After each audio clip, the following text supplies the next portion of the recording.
Hello, everybody. Good afternoon, at least this afternoon here today. I'd just like to say that I feel very honored to be receiving the Ortho Award from the Canadian Society for Transfusion Medicine.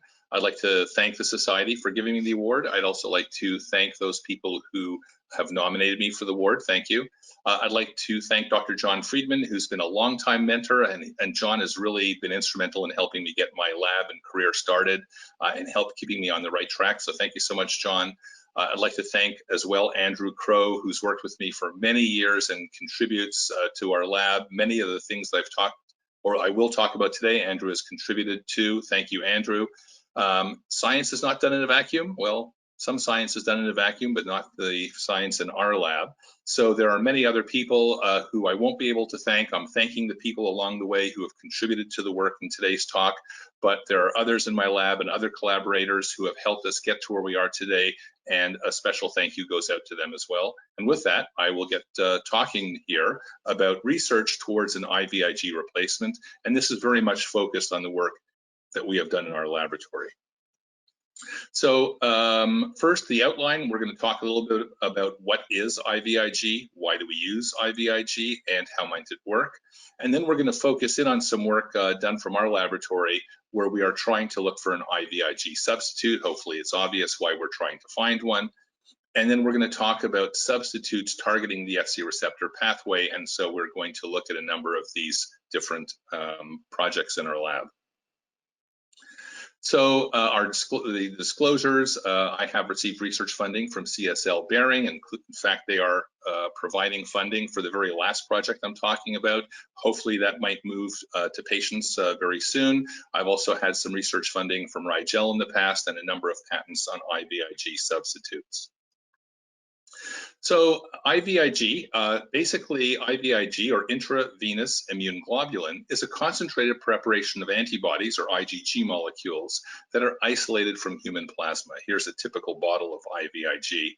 So originally IVIg was used to treat patients who were deficient in IgG. So for example, patients with primary immune deficiency, they don't have their own IgG, they can have a lot of problems with infections. And the first use of IVIg was simply in replenishing their IgG levels, and this helps patients avoid many infections. However, today it's used in more than 20 diseases, and in Canada it's a particular problem that we don't collect enough plasma to make all of the IVIg that we need for Canadian patients. Much of the IVIg, in fact, the vast majority of it actually is purchased on the open market. So that's not something we're happy about. We would like to come up with a substitute. In addition, when you're receiving a bottle of IVIg, you're getting IgG molecules from as many as 100,000 different blood donors. And there are worries about exposure to 100,000 blood donors. And again, that's one of the reasons why we're looking for a replacement. And IVIg is incredibly expensive, not quite as expensive in Canada as shown here, but it's a very expensive way of treating a disease. A typical dose of IVIg lasts on the order of 3 to 4 weeks. So we are trying to find a replacement and perhaps something that even works better. So as I said before, IVIg was originally used to treat patients who were immune deficient, but work by Paul Imbach, published in 1981 in The Lancet, actually showed that IVIg is beneficial in an autoimmune disease. And this was the first demonstration of IVIg working in a disease that was not a primary or an immune deficiency. And you can see ITP, it's had a number of name changes over the year. Today we call it immune thrombocytopenia. ITP, we're going to see a little bit more about it in a few minutes, but ITP is basically an autoimmune disease where patients mount an immune response against their own platelets. This causes platelets to be destroyed, so you get low platelet numbers, hence the name thrombocytopenia. And IVIg works in about 80% of patients to increase the platelet counts in ITP. So what was the first observation that made us go from using it only in immune deficient patients to autoimmune diseases? And the very first evidence that it might have beneficial effects, at least in ITP, was a patient in 1964, a child that had a viral infection and also had low platelet numbers and likely ITP, was treated with IVIg for his viral infection. He had varicella. And what they found was that he had a dramatic increase or a correction in his blood platelets. And so that was a demonstration in an autoimmune disease that IVIg was beneficial. And since that, there were other observations in a number of other patients with low platelet counts where they were given IVIg, the platelet count went up, and hence Paul Imbach published this paper on, I think it was 10 or 12 ITP patients, showing that IVIg worked remarkably well. And because of this, others have tried IVIg in other autoimmune diseases, and this is a list of diseases where IVIg either is known to work, or in some of these cases, some of these diseases are exceptionally rare, so we're never going to have enough patients to be able to do a proper study. But it's quite clear that it works in a large number of diseases. So these are the diseases where I think most people agree that it works quite well, and that's why we use it. Because when you have one of these diseases, you get a shot of IVIg, and generally your disease gets better. It tends to get better for at least 3 to 4 weeks. So that's really why we use it. How does IVIg work to actually treat autoimmune disease? That's something that we've been looking at in our lab for a large number of years. And the disease that we've chosen to primarily look at is ITP, immune thrombocytopenia. So the reason why we look at ITP, there's a number of reasons. The first is that in human patients with ITP, 80% of the patients, 60 to 80% of the patients who get IVIg, their platelet count goes up. So a very high percentage of patients benefit from IVIg. Also, platelets are readily available in the blood, so we can bleed a patient or a mouse, for example, and ask what's actually going on without pulling out organs and things. And this just shows that ITP is a bleeding disease. Patients can get petechiae, or they end up getting purpura when their platelet count goes down too low. And so that's some of the reasons why we've picked ITP to work in. And most of the work in our lab is actually on a mouse model of ITP. So ITP, it's not a very common disease, but it's not a rare disease either. And so again, it's a disease that's of interest to look at. So I talked a little bit and said that in ITP, the immune system recognizes platelets as foreign and destroy the platelets. What element of the immune system is involved in ITP? We're not exactly sure in all patients, because all patients are different, but in the majority of patients, it looks like autoantibodies are actually the culprits that cause the thrombocytopenia. So the antibodies, the autoantibodies, can be IgG. Primarily, I think that we believe they're IgG, and the major platelet glycoprotein that these antibodies are specific for is called, it's a protein called glycoprotein 2b3a. And in these patients, IVIg seems to work quite well. There are a number of other systems. For example, complement activation can occur. Here's some work done by the group in Gießen, Germany, assisted by Peter Norris from our lab, where we looked at glycoprotein 5 as a potential relevant target in ITP patients. And so in ITP, it looks like antibodies in the majority of patients are causing the platelet destruction. So let's take a look now at what might be going on in ITP in sort of like a little cartoon fashion. So here's our disease, immune thrombocytopenia, and we think that what happens is that in ITP, you end up getting patients, they develop antibodies, for example, an IgG antibody shown here. This antibody binds to one of the platelet glycoproteins, for example, glycoprotein 2b3a, and when you have several thousand antibodies bound to the surface of the platelet, that allows the platelet to now bind to an Fc receptor on the surface of a macrophage, mostly located in the spleen, but also sometimes in the liver. And these macrophages recognize the antibody-coated platelet as foreign. They destroy the platelet by a process thought to involve phagocytosis, and this causes the low platelet counts or thrombocytopenia. And what's interesting is that when you give a patient with ITP, or in fact, in our lab, we have a mouse model version of this. When you have patients that have ITP and you give them IVIg, or mice with ITP, or we've induced the ITP, you end up getting a blockade of this thrombocytopenia. So IVIg either is blocking one of these events, or is perhaps otherwise down-regulating the immune system that affects this pathway. And so that's a really nice place, because it allows us to look in a particular place to try to understand how IVIg works. And IVIg is sometimes difficult to understand how it works, but it's one of the projects that we have going on in our lab, trying to understand its mechanism. So despite having a very talented crew, this is a pictures taken 10, 15 years ago with the lab, some things are kind of difficult to figure out, and we're not really sure exactly how IVIg works. So here are some theories of IVIg action, and I'm really focusing in on some of the work that we've done in our lab where we've tried to ask questions about each of these particular theories of how IVIg works.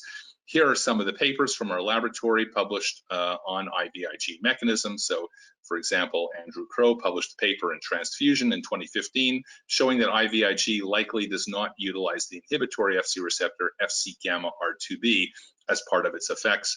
And therefore, we don't believe that that's likely the mechanism of how IVIg works, at least in our mouse models, which is where many of these theories actually derived from. So I'm not going to go through all of the work that we did, but if you look at this list of mechanisms, of potential theories of IVIg action, it's not really a very happy story. There's a lot of X marks. In some cases, it's just a question mark. And so the reason why we have question marks, where we're sort of looking at, well, does IVIg potentially work by either inducing or inhibiting cytokines? That's a little bit difficult to say because there's many cytokines, but in this paper published by Andrew Crow back in 2007, we used mice genetically deficient for a number of different cytokines or receptors, and in this paper we showed that IVIg worked normally in a mouse, despite that mouse not having a functional IL-1 receptor antagonist system, IL-2, 4, 7, 9, 10, etc. So this work showed that none of these cytokines seemed to explain IVIg action. Around the same year, René Bazin from Héma-Québec also published a paper looking at cytokines from a very different point of view. And in both cases, we could not find a cytokine that explained IVIg effects. There might be a Don Branch, for example, who's from CBS, has a theory that perhaps it works by IL-11. It's not one that we looked at before, but so far, at best, we have a question mark as to whether or not cytokines are involved.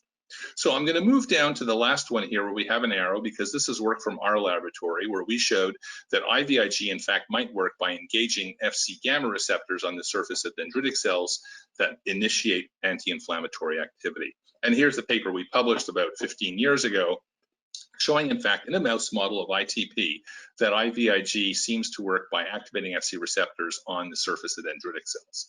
Is this theory correct or is it not correct? Well, since that publication, a number of other people have looked at the same hypothesis.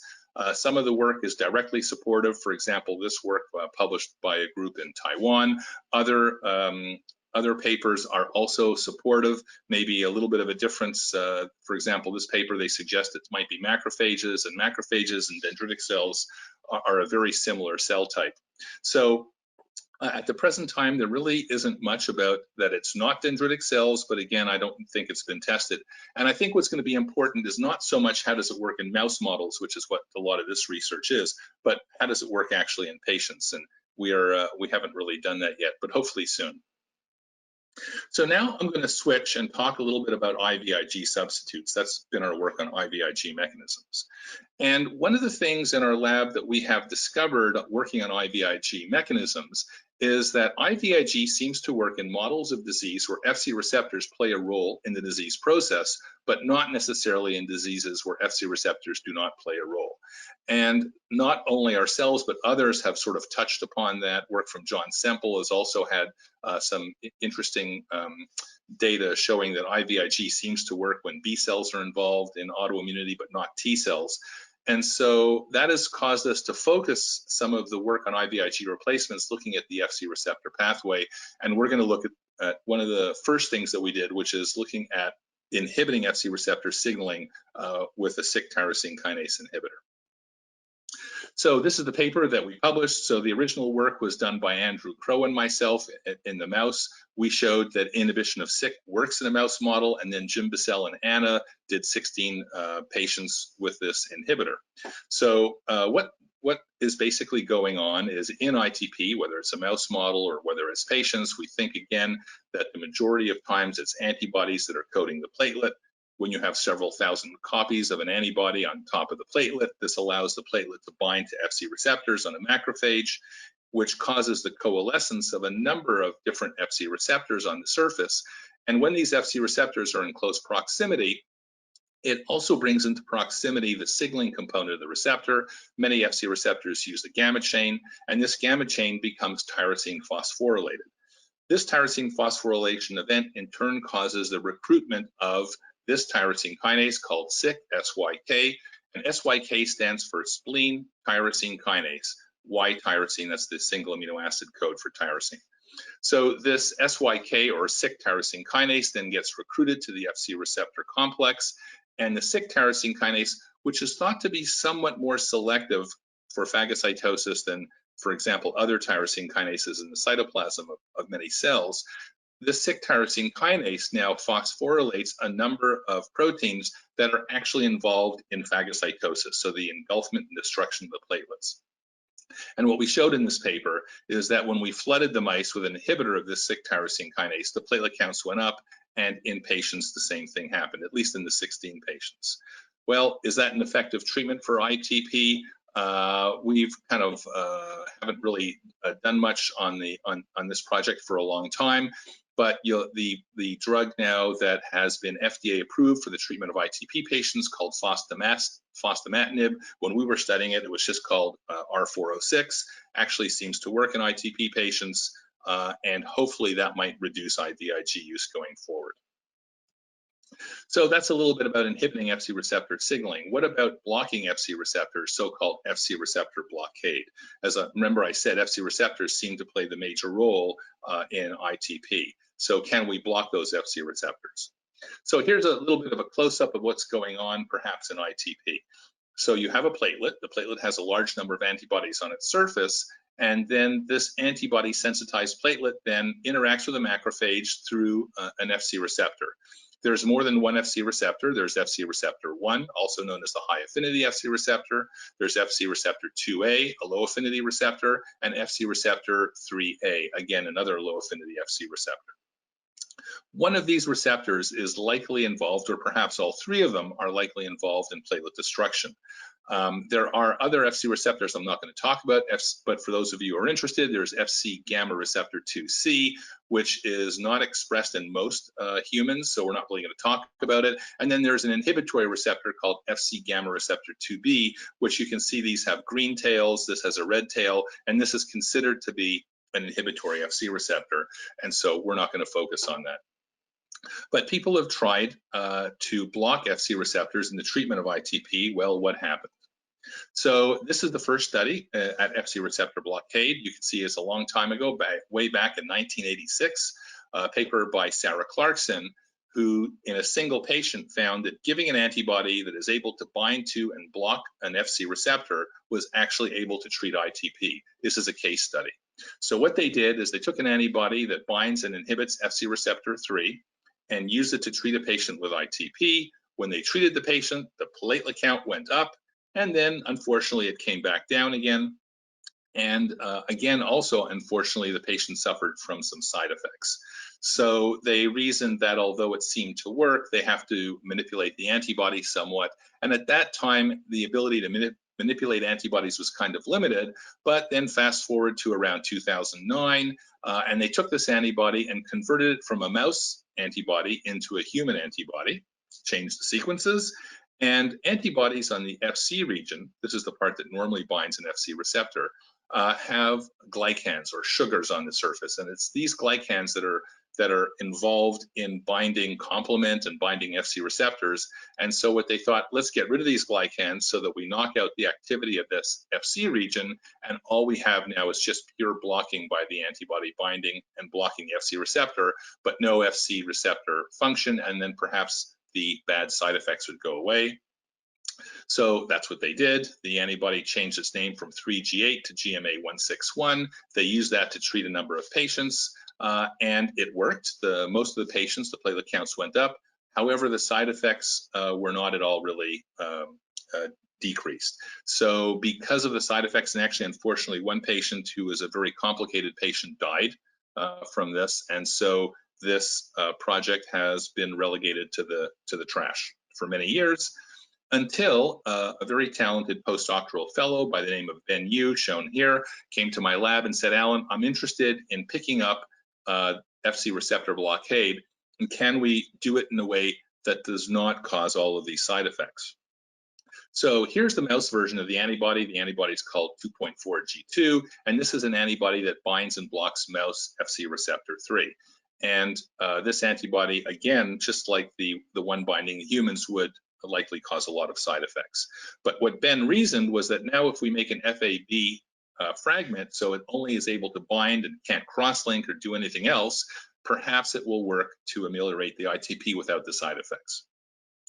The problem with FABs is they only are in serum for a very short time, minutes to hours, and so that's not really workable. And then we look to Bill Sheffield at McMaster, who normally does coagulation, but agreed to help us design a fusion protein where we take this single monovalent fragment and actually link it to mouse albumin. We actually made two molecules. We made the mouse antibody with mouse albumin, and we made a human antibody with human albumin, and tested both of those to see, did they work? So does this work?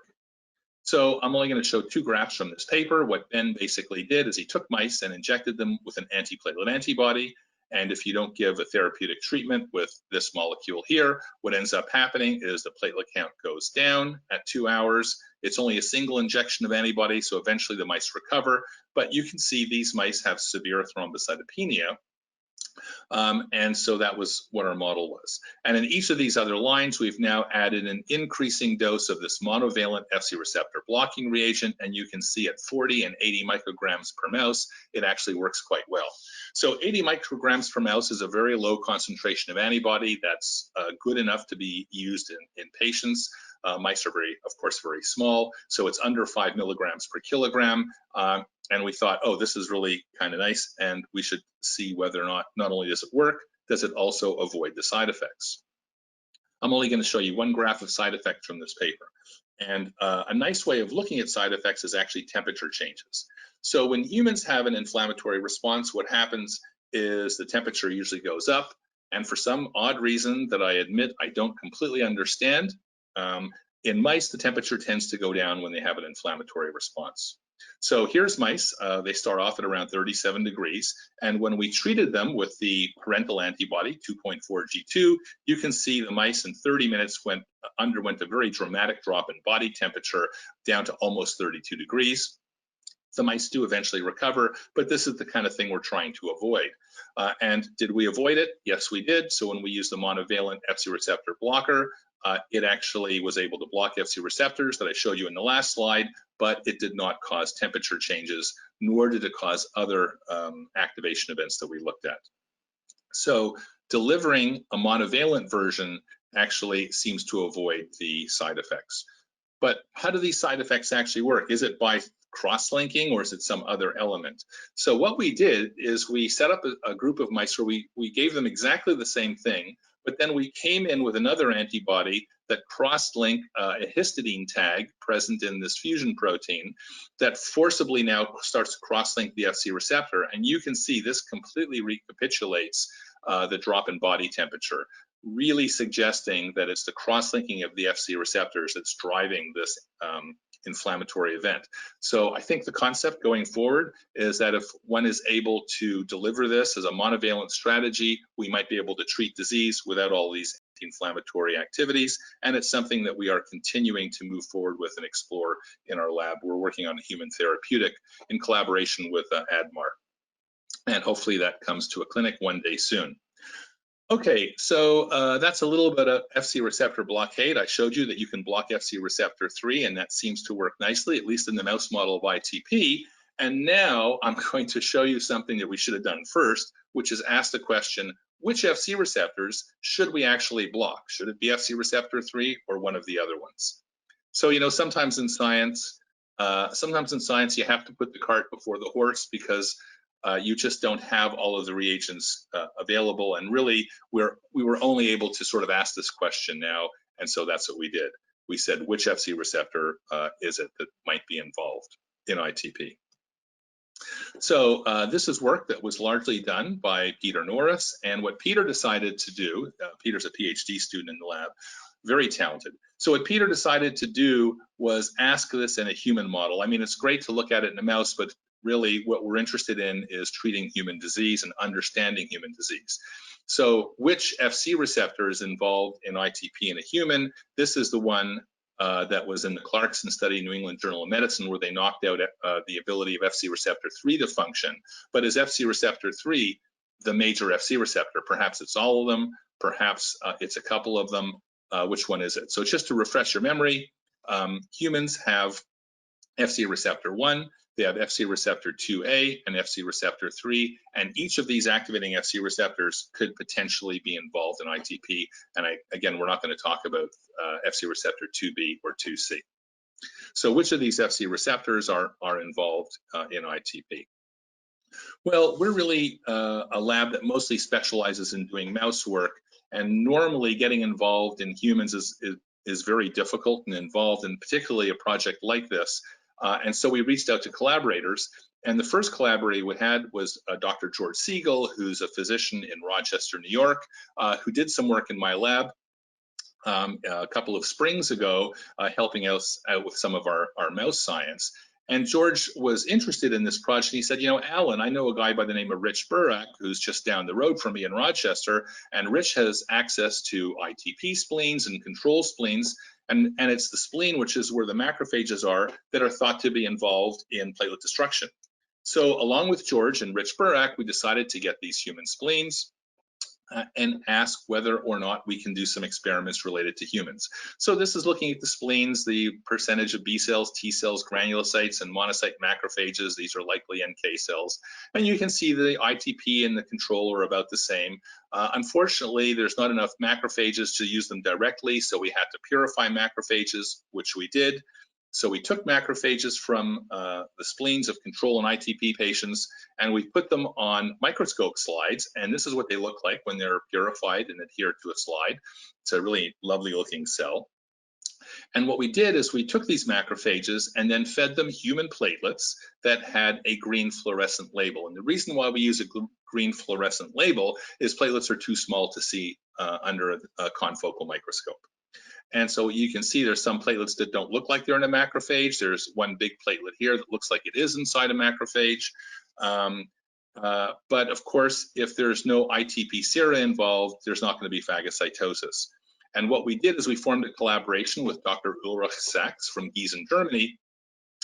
And Ulrich has his work I showed you before. His lab is one of the ones that have looked at autoantibodies in ITP patients. And Ulrich has a lot of different patients that have antibodies, for example, to only glycoprotein 2B3A. We can look at antibodies to glycoprotein 1B or 5. And in this study, we looked at antibodies to glycoprotein 2B3A. So along with Ulrich, what we did is we took these human platelets, we sensitized them with the ITP sera. So these now have antibodies against 2B3 on their surface. We feed them to the macrophages, and that's why you see phagocytosis. So you see one large platelet, you see a couple of little these are either particles, or they could be platelets that are just in a different plane of the picture. And what Peter does in these experiments is he actually takes many, many slices of the phagocytosis at the end and actually flips around the macrophage to ask whether or not this fluorescence is inside the macrophage, and that's kind of what helps us determine if it's actual phagocytosis. In addition, we distinguish platelets that are on the outside versus those on the inside by counterstaining. So once the experiment's finished and everything's fixed and nothing's going to go anywhere, Peter then stains with an antibody that binds to the platelets that are not in the macrophage. So platelets that are red are not phagocytosed. No red, but green means phagocytosis. And so using this technique, we asked the question about phagocytosis in ITP.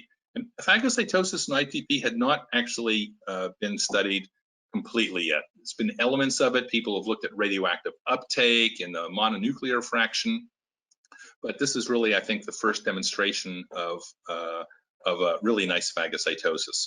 So here we have our phagocytosis assay. If you take platelets that are non-opsonized, so there's no antibody, you can see the level of phagocytosis is very low. It's below 5. If you take the platelets, you treat them with normal human serum, there's not really much of a change. But if you take the patients, the platelets, and you treat them with ITP sera against glycoprotein 2B3A only, so these patients don't have antibodies to glycoprotein 1B or 5, you actually end up seeing very significant phagocytosis. So using this assay, this now allows us to ask which Fc receptor is involved in ITP, at least in this in vitro model system. And that's what Peter did.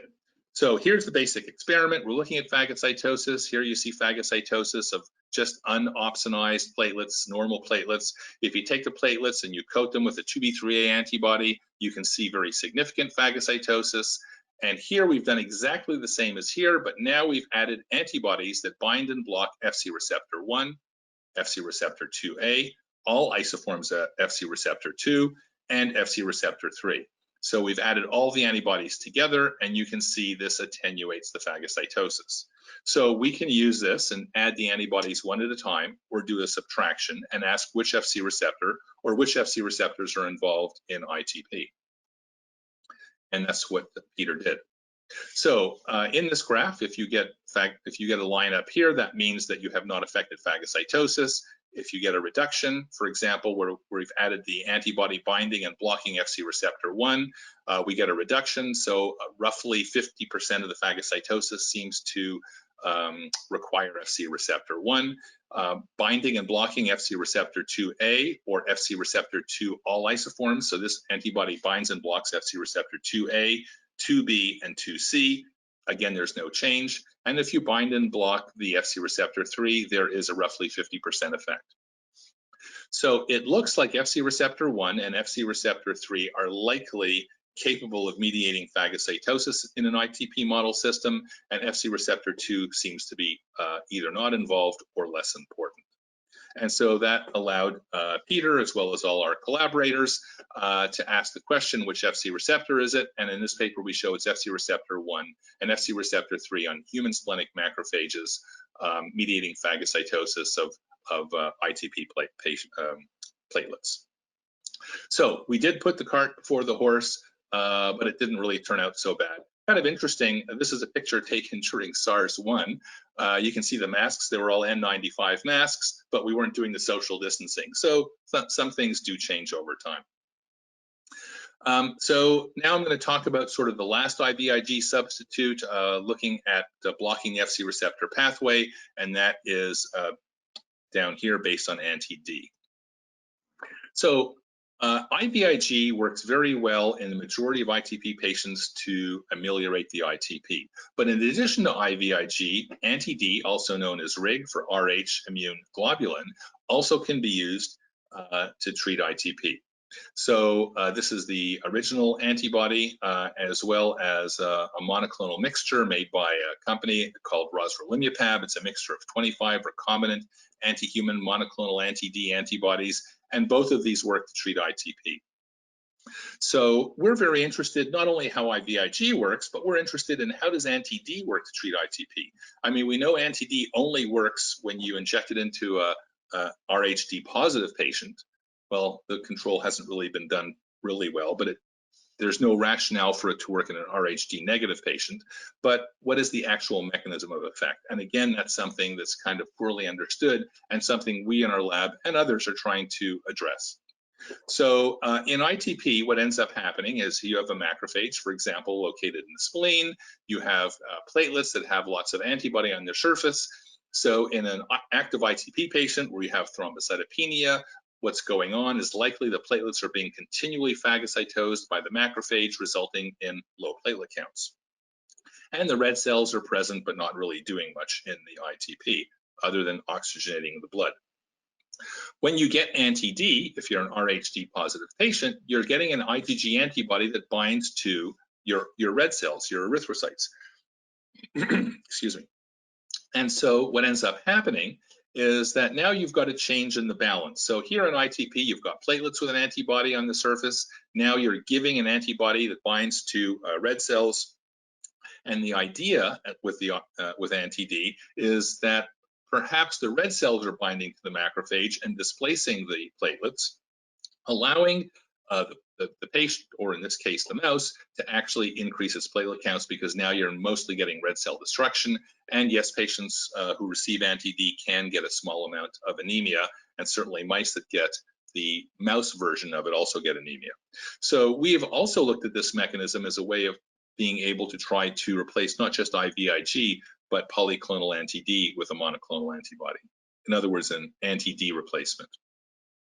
So how does anti-D actually work? Does it work by that simplistic method? So this is a paper that was done in collaboration. So this paper done by Andrew in collaboration with Rick Kapoor, Sandra, and Ian from CSL, as well as other important friends and collaborators, where we asked the question, does the mouse version of anti-D only work in ITP, because ITP is the only disease it's used in, or does it have broad anti-inflammatory activity where it might work in other autoimmune diseases and inflammatory states? And so what we did in this particular paper is we ran mouse models of rheumatoid arthritis, and we asked, does the mouse version of anti-D, so anti-erythrocyte antibody, does it actually reverse disease activity in a model that doesn't really require macrophages in the spleen? Or with John Semple and Rick Kapoor, we ran a model of TRALI, transfusion-related acute lung injury, and asked, do anti-erythrocyte antibodies actually ameliorate TRALI? And the answer is that yes, they do work in these other diseases. So here is a mouse that has arthritis treated with the isotype control. I'm sure most of you are not used to looking at mouse paws, but I'll tell you that's quite a red and swollen paw. And here's an arthritic mouse that received the TER119 antibody. You can see the swelling has gone down quite significantly. So yes, our anti-erythrocyte antibody works in arthritis. For those of you who don't like pictures but like to look at data, here's an arthritic mouse that was treated with control serum. A normal mouse would have a clinical score of 0. These mice develop a severe arthritis clinical score between 10 and 15. And when you take these mice and you treat them with our anti-erythrocyte antibody at 1 mg per kilogram, 1.5, or 2 milligrams per kilogram, you can see quite a dramatic decrease in swelling and disease. So and this is an exceptionally low dose, 2 milligrams per kilogram. At a very, very low dose, you see excellent therapeutic activity. So I'm not going to talk about all of the work that we did in this paper. There's quite a bit there, but I'm going to really focus in on only FC receptors. And so I'm going to show you the FC receptor data only. So in arthritis, what ends up happening is you end up having a certain level of expression, for example, of FC receptor 2 and 3, and the naive mouse has an FC receptor expression located down here. When you induce disease, 24 hours later, you end up getting an increase in detectable FC receptors. And in these mice that have been treated with the 1, 1.5, and 2 mg per kilogram, at the same doses that gives us a drop in clinical score, we also start to see a reversal in the expression of this FC receptor. So somehow the antibody, and this antibody is the same antibody here, TER119, this antibody seems to reverse FC receptor expression. And so this experiment, others, led us to believe, okay, maybe FC receptor blockade or something approximating that is actually what's going on. And then we took the study sort of one step further, and this is work published earlier this year by very talented graduate student Ramshaw Khan, as well as Melissa Menard and Mark Jen, 2 previous master students in the lab. And together with other collaborators, what we did is we said, okay, we know that red cell antibodies work to ameliorate ITP. They work in arthritis. What's the mechanism? And so because it looked like FC receptors are involved, we asked, do they work by blocking phagocytosis? Remember, when you're working in vivo, you're working with a very complicated system. There's thousands and thousands of molecules and things that are going on, and it becomes very difficult to sometimes connect the dots. But what we had available was a large number of antibodies specific for mouse red cells of different isotypes. So we have, for example, TER119. It's made in a rat. It's an IgG2b isotype. It's specific for the mouse glycophorin A protein. It binds erythrocytes well, and it works to ameliorate ITP. And the next antibody was deglycosylated TER119. So this is TER119 where we remove the sugars. Again, same isotype, same antigen, but now it doesn't work in ITP. And what we did is we used all these different antibodies and asked which ones work and which ones don't work. And so we came up with this pattern. And then what we did is we asked, well, if we take these same antibodies and ask, do they inhibit platelet phagocytosis in an in vitro model, like very similar to what I showed you with Peter, but this is now with a mouse model, you can see that there is an amazing concordance. So all of the antibodies that work to ameliorate ITP also inhibited platelet phagocytosis, and those that did not inhibit phagocytosis. There's other things that we looked at. For those of you who are interested, I refer you to the source paper. So this suggests, so we're now back to square one. It looks like antibodies to red cells work, in fact, by inhibiting platelet phagocytosis, which is really good because it allows us now, in trying to make the transition to humans, it allows us now to have a marker that relates really, really nicely with therapeutic activity in vitro. And hopefully one day soon, we'll be able to bring something to the bedside. So to conclude, I would like to thank the CSTM, Canadian Society for Transfusion Medicine, for honoring me with this wonderful Ortho Award. Thank you very much. IVIg is a complex therapeutic. It has beneficial effects in a large number of autoimmune diseases and inflammatory states. We use a lot of it in Canada, and we're trying to come up with a substitute. IVIg is expensive, and it is a limited resource that we would like to conserve for situations where it's essential. For example, in patients with primary immune deficiency, where it's going to be much more difficult to come up with a substitute. So perhaps we can come up with a substitute to treat autoimmune diseases and inflammatory diseases. I talked a little bit about therapies aimed at blocking Fc receptor pathways. These seem to have potential in treating diseases where IVIg is beneficial. I talked about a Syk kinase inhibitor. It was effective in mice and ITP patients. We also talked about blocking Fc receptors, that it's probably something that's worthwhile, but the problem with blocking Fc receptors is it can trigger serious adverse events if they cross-link Fc receptors, and we came up with a solution for that. We then kind of put the cart before the horse and showed that Fc receptor 1 and 3 seem to be the major Fc receptors involved in pathophysiology of human ITP, at least in vitro.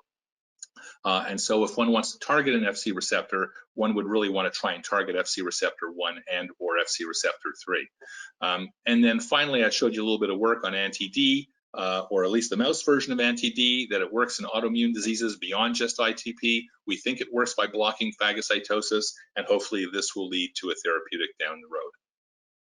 So I'd like to thank everybody for listening. I'd like to thank the Canadian Blood Services for bringing me on staff and allowing me to do some of this wonderful work. I'd like to thank St. Michael's Hospital, Unity Health, which is where my lab is located. I'd like to acknowledge the National Blood Foundation, which gave me my very first grant that allowed me to start my career. Most of my work has been funded by Health Canada and Canadian Blood Services. Thank you very much for considering our work to be important. We've also had funding from CIHR and the Alexandra Yeo grant.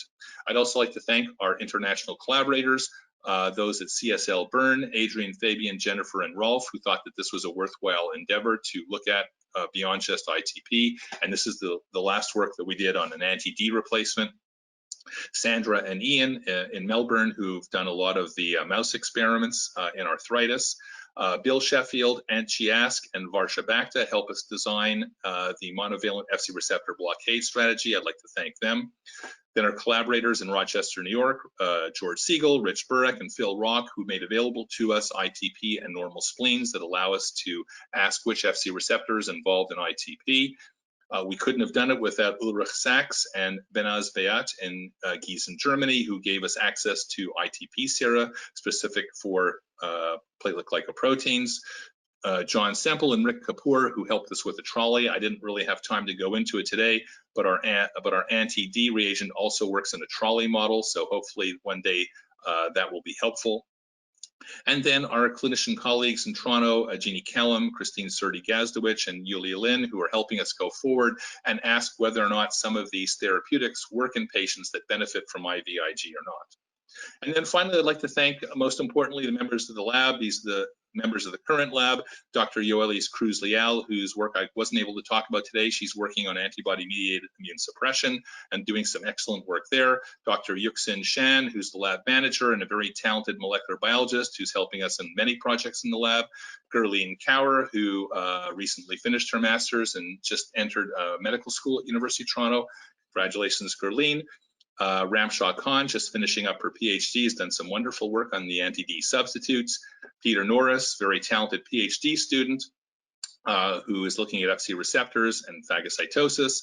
Hannah Wabnitz, again with Yoelis, is working on antibody-mediated immune suppression a very talented PhD student as well. Joan Lagarda, who looks after us and ensures that all of our reagents are working properly and helps with administration. Dr. Lazaro Gill, a very talented postdoc, who's helping us in a number of projects related to phagocytosis and a little bit of work on perhaps on COVID-19. Andrew Crow, who has contributed to many of the projects in the lab, including much of the work I talked about today. Thank you, Andrew. Kevin Wan, who recently joined the lab along with Zoya Tahiti as new master students. So we'll see what projects they work on, but probably the phagocytosis and the anti-D reagents. Hong Kang Lin, whose picture we don't have, who's working on mechanisms of phagocytosis. And I'd like to thank all of you for listening. So thank you. Take care. Bye-bye.